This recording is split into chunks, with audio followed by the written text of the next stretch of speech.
할렐루야. 주님께서 우리와 같이 계십니다. 하나님이 함께 하시니 오늘도 우리에게 좋은 일이 있을 줄 믿습니다. 오늘은 누가복음 24장 13절에서 35절까지의 말씀 같이 보시겠습니다. 누가복음 24장 13절부터 35절까지 다 같이 합독합니다. 시작. 그날에 그들 중 둘이 예루살렘에서 25리 되는 엠마오라 하는 마을로 가면서 이 모든 된 일을 서로 이야기하더라.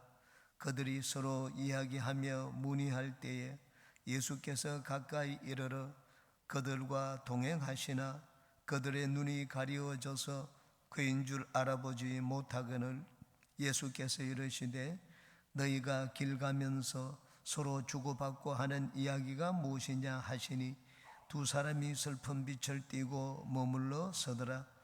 그 한 사람인 글로바라 하는 자가 대답하여 이르되 당신이 예루살렘에 체류하면서도 요즘 거기서 된 일을 혼자만 알지 못하느냐. 이르시되 무슨 일이냐. 이르시되 나사렛 예수의 일이니 그는 하나님과 모든 백성 앞에서 말과 일에 능하신 선지자이거늘 우리 대제사장들과 관리들이 사형 판결에 넘겨주어 십자가에 못 박았느니라. 우리는 이 사람이 이스라엘을 속량할 자라고 바랐노라. 이뿐 아니라 이 일이 일어난 지가 사흘째요.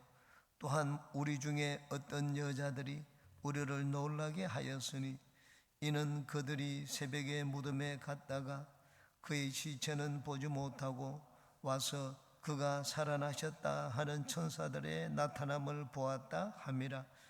또 우리와 함께 한 자 중에 두 사람이 무덤에 가 과연 여자들이 말한 바와 같음을 보았으나 예수는 보지 못하였느니라 하거늘 이르시되 미련하고 선지자들이 말한 모든 것을 마음에 들이믿는 자들이여 그리스도가 이런 고난을 받고 자기의 영광에 들어가야 할 것이 아니냐 하시고 이에 모세와 모든 선지자의 글로 시작하여 모든 성경에 쓴 바 자기에 관한 것을 자세히 설명하시니라.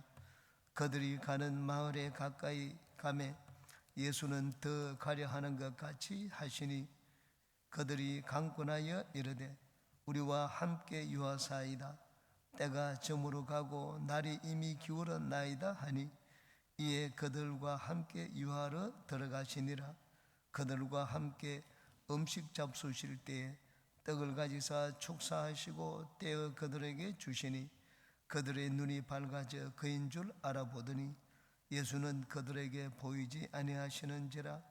그들이 서로 말하되 길에서 우리에게 말씀하시고 우리에게 성경을 풀어주실 때에 우리 속에서 마음이 뜨겁지 아니하더냐 하고 곧 그때로 일어나 예루살렘에 돌아가 보니 11 제자 및 그들과 함께한 자들이 모여있어 말하기를 주께서 과연 살아나시고 시몬에게 보이셨다 하는지라. 두 사람도 길에서 된 일과 예수께서 떡을 떼심으로 자기들에게 알려주신 것을 말하더라. 아멘. 엠마오로 가는 두 제자에게 나타나신 예수님이라는 제목으로 말씀의 언어를 같이 나누겠습니다. 예수님은 부활하신 후 제일 먼저 막달라 마리에게 나타나셨습니다. 그 후에 성경의 기록에 의하면 두 번째 이 엠마오로 가는 두 제자에게 나타나셨습니다. 이 엠마오로 가는 두 제자에게 나타나셔서 예수님은 그들의 대화를 들으시고 또 그들과 대화를 나누셨습니다. 이들의 대화 가운데 예수님은 어떤 분이시며 부활의 모습은 어떤 것인지 우리가 이 시간 배울 수가 있습니다. 이제 한 절 한 절 같이 살펴보고 은혜를 나누겠습니다. 13절입니다.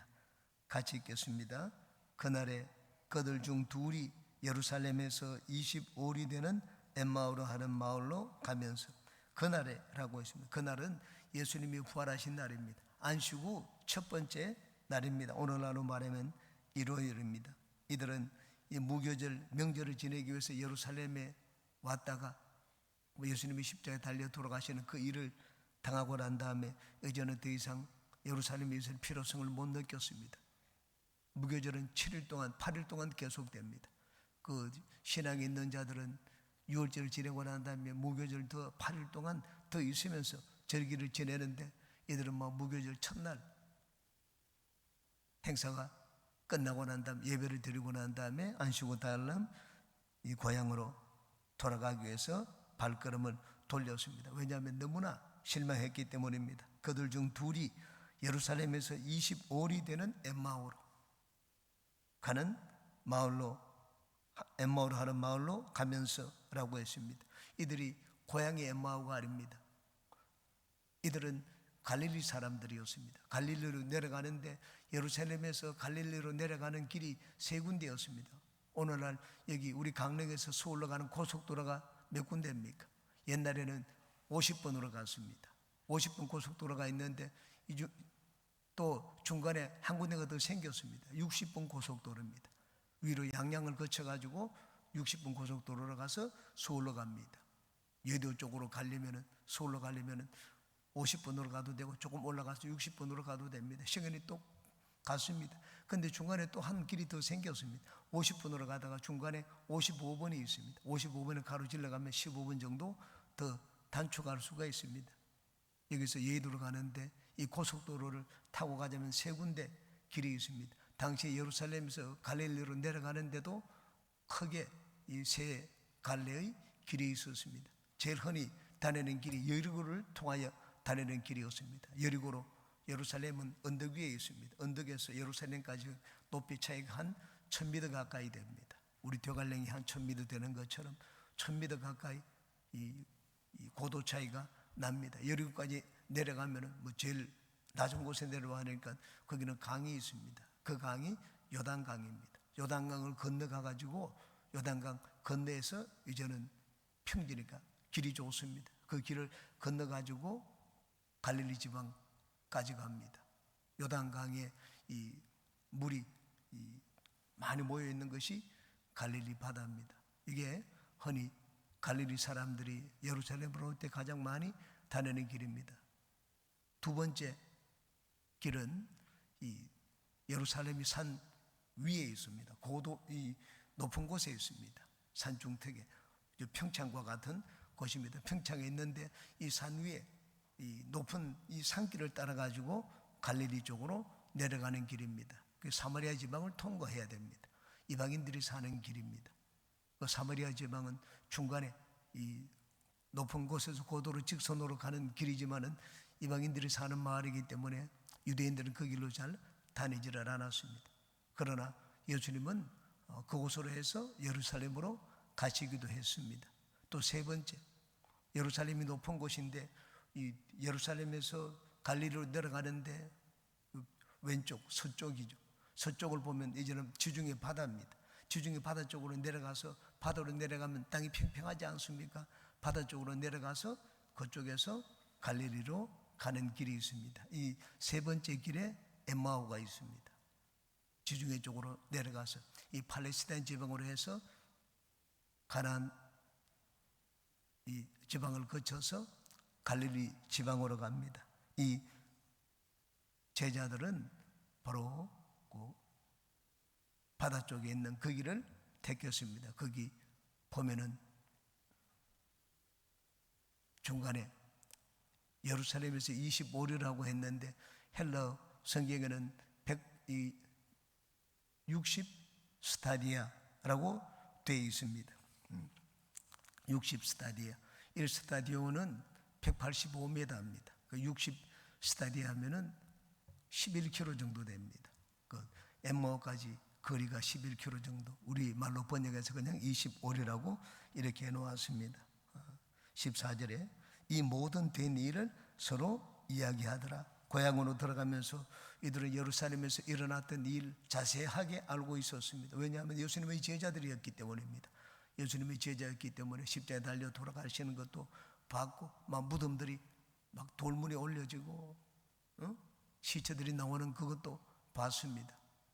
우리처럼 이렇게 유대인들의 무덤은 땅을 파서 묻는 것이 아닙니다. 그 안에 바위에다가 굴을 파놓고 평평합니다.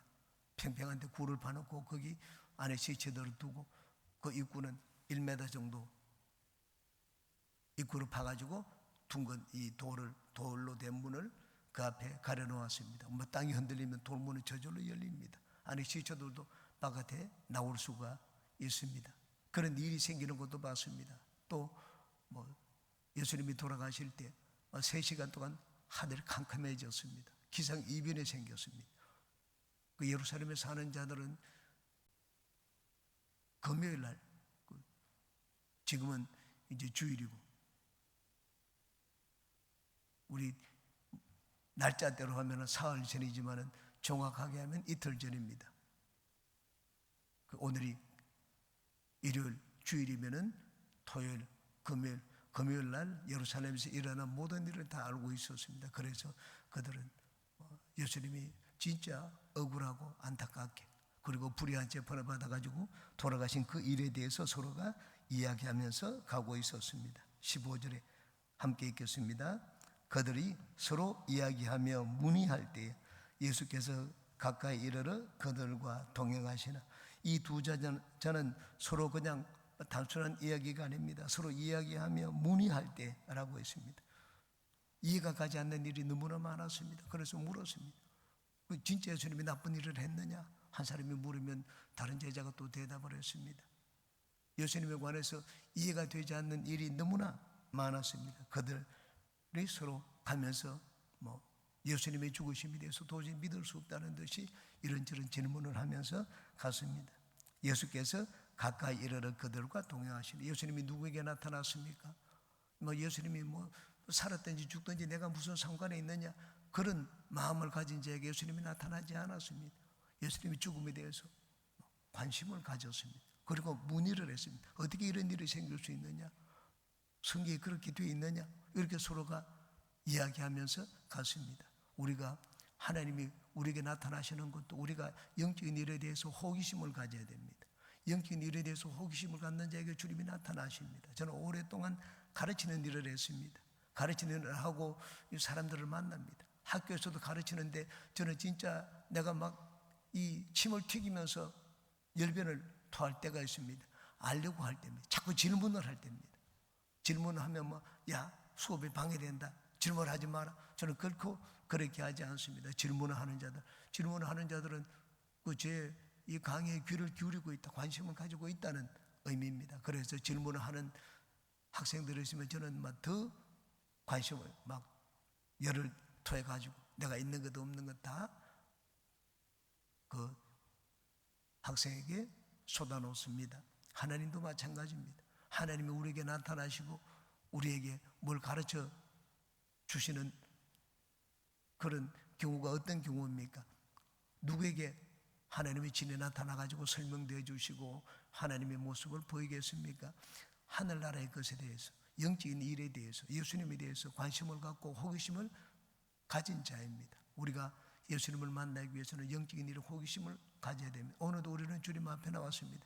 습관적으로 주님께 나왔겠습니까? 주님에 대한 관심을 가져야 됩니다. 더 알고자 하고 사모하는 마음을 가지고 그런 자에게 주님께서 나타남을 보여주고 있습니다. 16절, 그들의 눈이 가려져서 그인 줄 알아보지 못하거늘. 예수님이 그들과 같이 가시고 있었습니다. 그런데도 예수님이신지 알지를 못했습니다.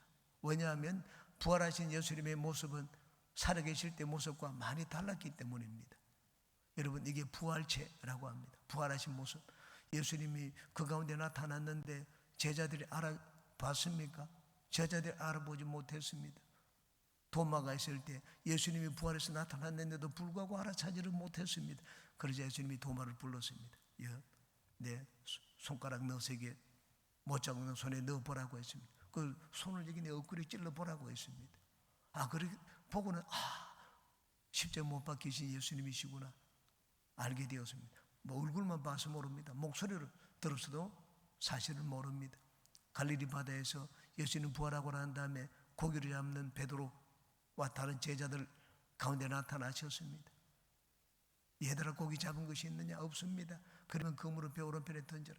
그물을 배 오른편에 던져서 그물이 찢어질 듯이 많이 고기를 잡고 난 다음에 예수님이구나. 첫 번째 베드로가 예수님을 만났던 때 이를 기억을 했습니다. 눈이 가리워져서 그인 줄 알아보지 못하거늘이라고 했습니다. 예수님이 우리 가운데 계십니다. 예수님은 이 시간 저를 통하여 여러분에게 말씀을 하십니다. 내가 성경을 읽을 때 성경 가운데 예수님이 감추어져 있습니다. 성경의 모든 곳에 예수님이 감추어져 있습니다. 근데 우리는 성경 가운데 감추어진 예수님을 깨닫지 못하는 경우가 많습니다. 눈이 가려워져 있기 때문입니다. 바울 사도는 구약 성경을 봤지만 구약 성경 가운데서 메시아 되신 예수님을 발견하지를 못했습니다. 예수님을 알지 못할 때 눈이 감추어져 있기 때문에 바울 사도는 모든 유대인들은 전부 다 얼굴에 이 수건이 가려져 있다고 했습니다. 수건이 가려져 있기 때문에 예수님을 봐도 보지를 못한다고 했습니다. 율법이 이 얼굴을 가리는 수건과 같은 것이라고 했습니다. 오늘날 세상 사람들 그들은 여기 눈이 어두워져 있기 때문에 가려워져 있기 때문에 예수님이 누구신지 알지를 못합니다. 우리도 마찬가지입니다. 이 예수님을 믿는 제자들이 예수님이 곁에 있는데도 알아보지 못한 것처럼 우리도 눈이 가려워져 있으면 예수님이 곁에 있어도 예수님은 누구를 통해서도 나에게 말씀을 하십니다. 예수님이 저 사람을 통하여 말씀을 하시고 이 사람을 통하여 말씀을 하시는데도 내가 주님의 음성을 깨닫지를 못합니다. 눈이 가려워져 있습니다. 그러므로 우리는 예수님을 항상 깨닫고 예수님이 하시는 음성을 듣기 위해서는 깨어 있어야 됩니다. 이 눈이 가려워져 있으면 안 됩니다. 성령으로 충만해야 됩니다. 성령은 우리의 어두운 눈을 밝혀줍니다. 세상 사람들은 다 눈이 어두워져 있습니다. 그런데 우리는 성령으로 눈이 밝아졌습니다. 그래서 예수님을 알게 되었습니다. 그러므로 우리가 예수님을 알고 예수님과 함께 신앙생활을 하기 위해서는 항상 성령으로 충만해야 됩니다. 오늘도 우리는 주님 앞에 나왔습니다. 우리가 주님 앞에 나올 때마다 구해야 될 것은 성령의 충만입니다. 그래야지 우리는 내 가운데 일어나는 이 일도 알게 되고 성경의 의미도 알게 되고 신앙생활의 의미도 올바로 알고 깨닫게 됩니다. 더 성령으로 충만한 우리가 되시기 바랍니다. 17절 같이 읽겠습니다. 예수께서 이르시되 너희가 길 가면서 서로 주고받고 하는 이야기가 무엇이냐 하시니 두 사람이 슬픈 빛을 띠고 머물러 서더라. 예수님이 그들의 대화를 보니 참 딱했습니다. 그동안 오랫동안 예수님을 따라다녔으면은 예수님이 말씀을 하신 것을 듣고 기억이 났을 텐데 예수님은 여러 번 제자들에게 말씀을 했습니다. 예수님은 대제사장과 서기관 장로들에게 넘겨준 다음에 십자가에 달려 돌아가시고 사흘 만에 부활할 것이다. 예수님의 사흘 만에 다시 살아난다는 것을 예수님은 여러 차례 말씀을 해 주셨습니다. 이 제자들은 그냥 제자가 아닙니다. 예수님을 따라서 갈릴리에서 예루살렘까지 온 제자였습니다. 알만한데도 이들은 깨닫지를 못하고 알지를 못했습니다. 예수님이 보고는 참 안타까웠습니다. 그래서 너희들이 무슨 얘기를 주고받느냐? 그러자 두 사람이 슬픈 빛을 띠고 머물러 서더라고 했습니다. 슬픈 빛을 띠고 지금 사흘 전에 예루살렘에서 예수님의 십자가 달려 돌아가시니 그 일을 보니까 진짜 너무나 가슴이 아팠습니다. 땅을 치고 통곡할 만한 일이었습니다. 그래서 예수님의 죽음 안타까움을 슬퍼했습니다. 또다시 예수님이 누구에게 나타났습니까? 예수님의 죽으심을 안타깝게 여기는 자입니다. 그가 죽든지 말든지 상관이 없다고 생각하는 자, 그런 자들에게 예수님은 나타나지 않았습니다. 예수님이 십자가 달려 돌아가신 그 의로우신 예수님이 돌아가신 것에 대해서 마음에 안타깝고 슬퍼하는 마음을 가졌습니다. 예수님에 대한 아주 큰 관심입니다. 그런 관심을 가진 자에게 주님이 나타나신 것을 볼 수가 있습니다. 18절 같이 읽습니다. 그 한 사람인 글로바라 하는 자가 대답하여 이르되 당신이 예루살렘에 체류하면서도 요즘 거기서 된 일을 혼자만 알지 못하느냐. 그 한 사람인 글로바라 하는 자가 대답하여 이르되, 이 글로바가 누구냐? 글로바는 작은 야고보와 요셉의 어머니입니다. 마가복음 15장 40절에는 이렇게 되어 있습니다. 마가복음 15장 40절을 읽어드리겠습니다. 멀리서 바라보는 여자들도 있었는데 그 중에 막달라 마리아와 또 작은 야고보 요새의 어머니 마리아와 또 살로메가 있었으니, 살로메는 예수님의 이모입니다. 야고보와 요한의 아들 세베대의 아내입니다. 이 요한복음 19장 25절에는 이렇게 되어 있습니다. 예수의 십자가 곁에는 그의 어머니와 이모 살로메입니다. 글로바의 아내 마리아와 요 세 번째 사람이 글로바의 아내 마리아와 막달라 마리아가 섰는지라고 했습니다. 예수님이 십자가에 달려 돌아가실 때 그 곁에는 마리아가 셋이 있었습니다. 예수님의 어머니가 마리아입니다. 막달라 마리아, 그리고 세 번째 마리아가 있습니다. 세 번째 마리아가 글로바의 아내 마리아고, 작은 야고보와 요새의 어머니 마리아입니다. 작은 야고보는 예수님의 제자 중에 큰 야고보가 야고보와 요한의 형 야고보입니다. 작은 야고보는 알피오의 아들 야고보입니다. 알피오의 아들 야고보, 여기는 작은 야고보라고 했습니다. 그러므로 글로바는 복음서에는 예수님의 제자의 목록에는 알피오라고 나와 있습니다. 여기는 글로바라고 나와 있습니다. 그 한 사람인 글로바라 하는 자가 대답하여 이르되, 이 글로바는 예수님의 12 제자의 아버지입니다. 글로바라 하는 자가 이르되, 당신이 예루살렘에 체류하면서도, 거기 엠마오로 가는 그 길은 예루살렘에서 내려가는 길입니다. 다른 길이 아닙니다. 예루살렘에서 갈릴리로 가는 그 길이 엠마오를 중간에 거쳐서 갑니다. 그러므로 이 사람이 그 자기들 뒤에서 따라왔기 때문에 우리가 예루살렘에서 나온 것처럼 당연히 이 사람도 예루살렘에서 왔다. 그리고 유대인들이 왜 예루살렘에서 뭡니까? 유월절을 지내기 위해서입니다. 당신이 지금 예루살렘에서 유월절을 지나고 갈릴리로 가지 않느냐? 말투를 보니까 갈릴리 사람입니다. 유월절 명절을 예루살렘에서 지내시면서도, 체류하면서도, 유월절 명절을 예루살렘에 지냈으면서도 이제 요즘 거기서 된 일을 혼자만 알지 못하느냐? 혼자만 알지 못하느냐? 나도 알고 너도 알고 누구나 다 아는 일이었습니다.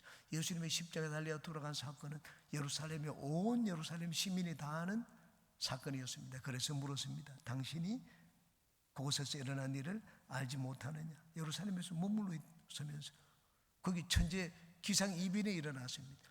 3시간 동안 하늘이 캄캄하고 앞이 보이지 않았습니다. 흑암이 온 천지에 가득했습니다. 한낮인데 그런 일이 일어난 것 당연히 알 수 있습니다. 왜 이런 일이 일어났느냐? 예수님을 십자가에 못 박았다. 의로운 사람을 못 박기 때문에 하늘도 그냥 진노를 했다.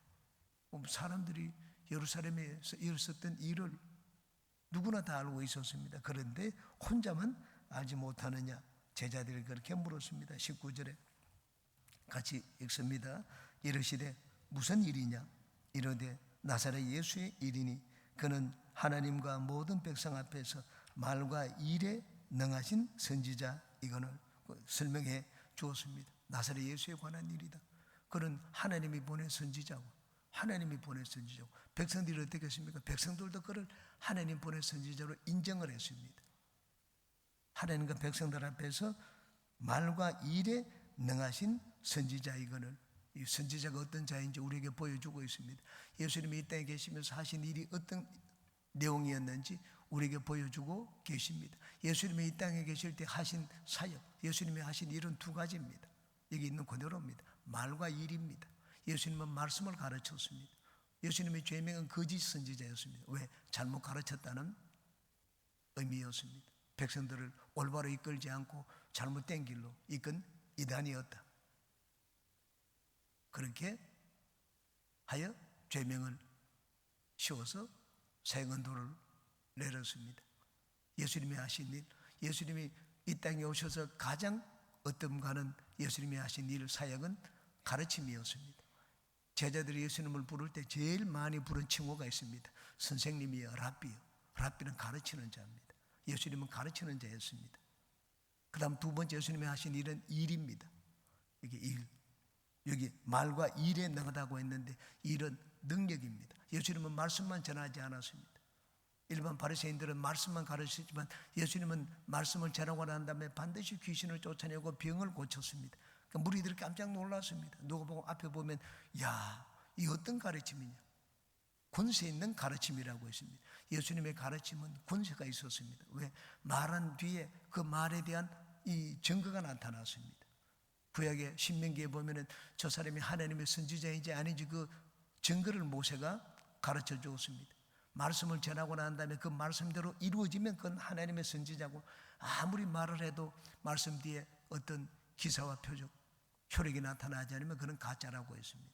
하나님은 말만 잘하게 하지 않습니다. 말씀을, 하나님의 선지자는 말씀을 전하고 난 다음에 반드시 그 말씀에 따른 능력을 증가하십니다. 우리는 다 예수님의 제자고 복음을 전하는 자들입니다. 복음을 전하는 자들은 말씀을 전하고 난 다음에 능력도 같이 증거가 되어야 됩니다. 능력이 같이 따라나야 됩니다. 믿는 자들에게 이런 표적이 따르리니 내 이름으로 귀신을 쫓아낸다고 했습니다. 복음을 전하라. 그리고는 믿는 자에게는 이런 표적이 따를 것이라고 했습니다. 우리 모두가 다 선지자입니다. 구약에 말하는 하나님의 선지자입니다. 하나님의 선지자는 말씀을 전하고 난 다음에 그 다음 그 증거가 나타나야지 하나님의 선지자입니다. 예수님은 제자들에게 너희들은 온 천하 다니면서 말씀을 전하라, 말씀을 가르치라고 했습니다. 그리고는 예수 이름으로 귀신을 쫓아내라. 그러면 표적이 일어난다. 그 말씀을 했습니다. 예수님이 이 땅에 계실 때 하신 사역입니다. 우리도 마찬가지입니다. 예수님이 그렇게 하신 것처럼, 또 예수님이 그렇게 명령을 하신 것처럼 말씀을 전하고 난 다음에 예수 이름을 사용하십시오. 그 귀신을 쫓아내십시오. 예수 믿으면 잘 됩니다. 그 잘 됩니다라고 말을 하고 난 다음에 실제로 예수를 믿으면 잘 되는 일이 일어나야 됩니다. 가정에 있는 저주의 귀신을 내쫓고 가난의 귀신을 내쫓아야 됩니다. 그래야지 복을 받습니다. 예수님을 믿으면 부유하게 됩니다. 건강하게 됩니다. 예수를 믿으면 건강하게 되면 그 가정에 있는 질병의 귀신들, 여자의 귀신들을 내쫓아야 됩니다. 병든 자리에 있으면 반드시 기도해야 됩니다. 이게 복음의 능력입니다. 예수님은 말과 일에 능하신 선지자였다고 말씀을 하셨습니다. 우리도 마찬가지입니다. 복음을 전할 때 항상 여러분 두려워하지 말고 예수 이름의 권세를 사용하는 우리 모두가 되시기를 주의 이름으로 축원합니다. 20절, 우리 대제사장들과 관리들이 사형 판결에 넘겨주어 십자가에 못 박았느니라. 그들은 음모를 꾸몄습니다. 예수님 때문에 그들은 기득권을 많이 빼앗겼습니다. 이전에 이들을 가르치는 자들은 서기관들이었습니다. 서기관들인데 서기관들은 관리입니다. 관리. 돈을 받고 가르치는 일을 하는 자였습니다. 예수님은 돈을 받고 가르치지 않았습니다.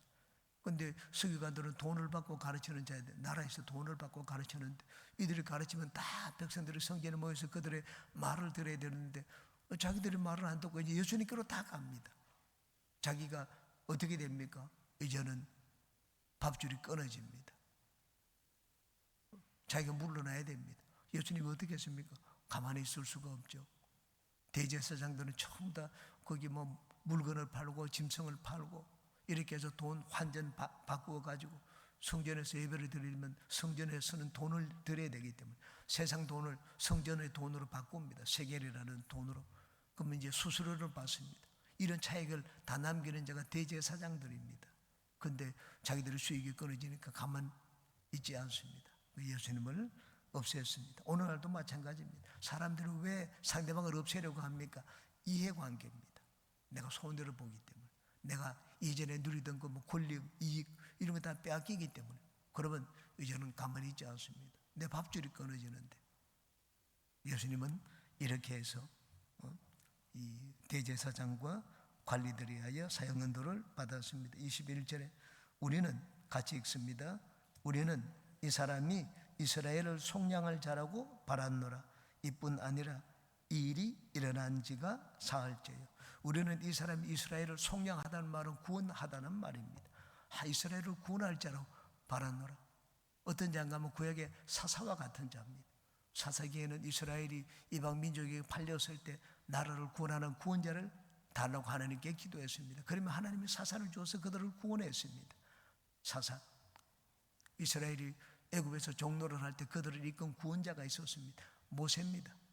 모세가 이스라엘을 모압 평지에 모아놓고 이제는 자기는 느보셋에 가서 죽어야 되기 때문에, 모세는 이제 죽어야 되기 때문에 마지막 설교를 하고 모세는 느보셋으로 가서 죽으러 갑니다. 하나님이 데리고 가시는 거죠. 마지막 설교를 할 때 모세가 이스라엘에게 설교를 했습니다. 나중에 신명기 18장에 하나님이 너희들 가운데서 나와 같은 선지자 하나를 줄 것인데 너희들은 그 말을 들으라고 했습니다. 나와 같은 선지자, 모세와 같은 선지자, 그게 메시아입니다. 침례 요한이 나타났을 때 나라의 3분의 1이 침례 요한을 따랐습니다. 그러자 사람들이 와가지고 침례 요한에게 물었습니다. 당신이 오리라 한 그 선지자입니까? 모세에게 말한 내 뒤에 오는 한 선지자가 나타나면 그 사람의 말을 들으라고 했는데 당신이 오리라 한 바로 그 선지자입니까? 하나님이 보낸 메시아인지 물었습니다. 이 유대인들의 메시아관입니다. 유대인들의 메시아관은 이스라엘 애굽에서 이끌어내는 그런 정치적인 메시아입니다. 모든 민족들은 그 앞에 꿀리고 이스라엘을 높여주는 메시아입니다. 지금 이스라엘은 로마의 압제를 받고 있는데 이 정도 분 같으면 메시아로서 충분하다고 생각을 했습니다. 예수님이 부활하고 난 다음에 이제 성천하시기 위해서 제자들을 모아놓고 그들 가운데 마지막 말씀을 하시자 제자들이 물었습니다. 주님, 이스라엘 나라를 회복할 때가 바로 지금입니까? 이제는 메시아가 왕으로 등극을 합니까? 죽었다가 살아났으니까 예수님 다시 죽지 않습니다. 그런 주님이면 당할 자가 어디 있겠습니까? 이제는 주님이 이스라엘 나라를 회복합니까? 유대인들에게 있어서 메시아와는 항상 정치적인 왕입니다. 다윗과 같은 왕입니다. 애굽에서 이끌어내는 왕 사사와 같은 그런 지도자입니다. 그래서 무리들이 예수님을 따랐습니다. 예수님의 제자들이 예수님을 따랐습니다. 왜 따랐습니까? 예수님이 이제는 왕으로 등극하기 때문에 따랐습니다. 세베대의 이 두 아들의 어머니, 여기 있는 것처럼 살로메죠. 야고보 요한의 어머니가 마지막 예루살렘으로 들어갈 때 예수님께 요구를 했습니다. 주님, 당신이 나라에 임하실 때 내 아들을 하나는 오른쪽에 하나는 왼쪽에 앉혀달라고 했습니다. 이제 예루살렘에 들어가니까 이제 왕이 되는 줄로 알았습니다. 막 무리들이 예수님을 왕으로 세울 줄 알았습니다. 이스라엘에 왕이 없잖아요. 이제는 왕이 될 줄 알았습니다. 그래서 자기 제자들을 그 자리에 앉혀달라, 그렇게 얘기를 했습니다. 우리는 이 사람이 이스라엘을 속량할 자라고 바랐노라. 그렇게 예루살렘에 들어갔는데 한 주일 만에, 한 주일도 아니죠, 불과 5일이 지나지 않아 가지고 예수님이 십자가에 달려 돌아가는 일이 있게 되었습니다. 이게 유대인들이 지금도 메시아를 기다리고 있습니다. 어떤 메시아를 기다리고 있습니까? 이스라엘을 이 속량할 자, 정치적인 메시아. 유대인들은 제일 마음의 소원이 지금 옛날에 다윗 성전에 있던 그곳에, 솔로몬 성전에 있던 곳에 이슬람 사원이 세워져 있습니다. 그 이슬람 사원을 그냥 허물고, 그리고 이슬람을 전부 다 발 밑에 굴리고, 그리고 이스라엘을 높이 세워지고 이스라엘을 구원할 그런 구원자를 기다리고 있습니다. 예수님은 십자가에 달려 돌아가셨기 때문에 자기들이 바라는 그런 정치적인 메시아가 아니라고 생각하고 있습니다. 지금도 이스라엘은 정치적인 메시아를 기다리고 있습니다. 이게 이스라엘의 메시아관입니다. 우리를 앞제에서 이끌어낼 자. 그런데 예수님은 이 땅에 태어나실 때 구원자로 태어나셨지만은 정치적인 구원자로 태어나지 않았습니다. 그 이름을 예수라 하라. 이는 자기 백성을 그들의 죄에서 건질 자이심이라고 말씀을 했습니다. 예수님은 이 땅에 오실 때 우리를 죄에서 건지는 메시아로 오셨습니다. 그러나 두 번째 다시 오실 때는 세상을 심판하고 만왕의 왕으로서 다스릴 왕으로 오실 것입니다. 나중에. 그러나 첫 번째 오실 때는 그렇지를 않았습니다. 이뿐 아니라 이 일이 일어난 지가 사흘째요. 그 다음 이제 십자가 돌아가신 뒤 사흘이 지났는데 더 놀라운 일이 일어났습니다. 22절 같이 읽겠습니다. 또한 우리 중에 어떤 여자들이 우리로 놀라게 하였으니 이는 그들이 새벽에 무덤에 갔다가, 이들은 십자가 이 달려 돌아가신 예수님의 무덤에 안치되어 있는 예수님께 이게 예를, 시신에 기름을 바르고 향을 바르고 예를 표하기 위하여 안식일이 끝날 때까지 기다렸습니다. 안식일이 끝나기 무섭게 그들은 무덤을 찾아갔습니다. 그런데 무덤이 비어 있었습니다. 천사들이 나타났습니다. 야, 너희들 왜 살아있는 자를 죽은 자 가운데서 찾느냐? 예수님 여기 계시지 않다. 그 천사들의 말을 듣자마자 달려가서 제자들에게 말을 했습니다. 이 제자들에게 말을 했는데 여기 있는 이 엠마오로 가는 두 제자도 그 여인들이 하는 말을 들었습니다. 또한 우리 중에 어떤 여자들이 우리로 놀라게 하였으니 이는 그들이 새벽에 무덤에 갔다가 23절 그의 시체는 보지 못하고 와서 그가 살아나셨다 하는 천사들의 나타남을 보았다 함이라. 깜짝 놀랐습니다. 이들은 메시아는 죽었다가 살아나는 게 진짜 메시아입니다. 구약 성경에 예수님은 죽은 지 사흘 만에 다시 살아날 것이 예언되어 있습니다. 요나의 표적을 통해서도 보여주시고 메시아는 죽었다가 살아나실 것을 이미 고난을 받고 살아날 것을 이사야 선지자를 통하여 많이 보여주셨습니다. 이사야 선지자를 통하여. 그런데 그들은 살아계셔서 왕으로 다스리시는 메시아만 바라보았지 죽었다가 살아나시는 메시아는 그들의 생각 속에 안중에도 없었습니다. 하나님이 보내신 메시아는 죽었다가 살아나는 메시아였습니다. 그런데 그들은 예수님이 십자가 달려 돌아가시고 살아날 것 생각지도 않았습니다. 천사가 나타나서 그 말을 전하자 아무도 믿으러 가지 않았습니다. 이 여인들이 베드로와 제자들이 모여있는 그들에게 가서 전했습니다. 사도들에게. 사도들이 듣고 어떻게 했습니까? 이 앞에 보니까 허탄한 일로 생각했어요. 이 헛것을 봤다고 생각을 했습니다. 천사가 나타나서 우리가 부활한 것을 봤다고 했는데 제자들이 믿지 않았습니다.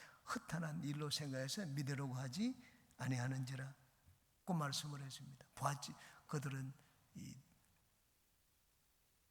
자기 눈으로 보지 않고는 믿지를 못했습니다. 이제 마지막 우리 24절 25절까지 오늘 하겠습니다. 24절 보겠습니다. 같이 읽겠습니다. 또 우리와 함께 한 자 중에 두 사람이 무덤에 가 과연 여자들이 말한 바와 같음을 보았으나 예수는 보지 못하였느니라 하거늘. 이 여인들의 말을 듣고 무리 제자들이 다 가지 않았습니다. 다른 제자들 어떻게 했습니까? 여인들의 말을 믿지 않았습니다. 가지 않았습니다. 예수님께 그렇게 말을 들었는데도 이 제자들이 안 갔습니다. 그런데 예수님을 사랑하는 자는 갔습니다. 무덤에 간 자가 누굽니까? 사랑하는 자였습니다. 나머지 제자들은 한 자리 하려고 따라가다가 따라다니다가 예수님이 돌아가시니까 이제 모든 것이 끝났다고 생각을 했습니다. 이제 자꾸 우리는 다시 세상으로 돌아가자 그렇게 생각을 했습니다. 그런데 베드로와 요한입니다. 예수님을 가장 사랑한 두 제자입니다. 그들은 이 말을 듣고 달려가 보았습니다.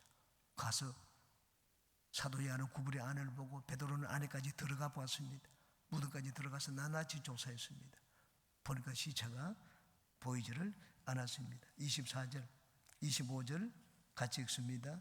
이르시되 미련하고 선지자들이 말한 모든 것을 마음에 들이 믿는 자들이요.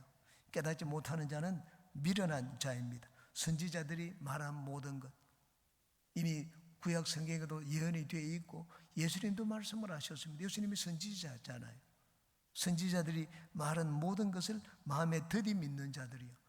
들이 믿는다는 말은 내가 꼭 당해봐야지 믿는다는 말입니다. 사람들이 말하면 믿지를 않습니다. 내 눈으로 보고 내 손으로 확인해야지 믿습니다. 들이 믿는 자입니다. 하나님의 성경에 말씀을 했습니다. 성경에 말씀을 하시면 성경 말씀을 믿어야 됩니다. 그런데 우리는 언제 믿습니까? 우리가 빈다간 삶을 살다가 한 대 얻어맞고 난 다음에 그러고 난 다음에 성경 말씀이 진리구나 하는 걸 깨닫습니다. 언제 깨닫습니까? 당하고 난 다음에 깨닫습니다.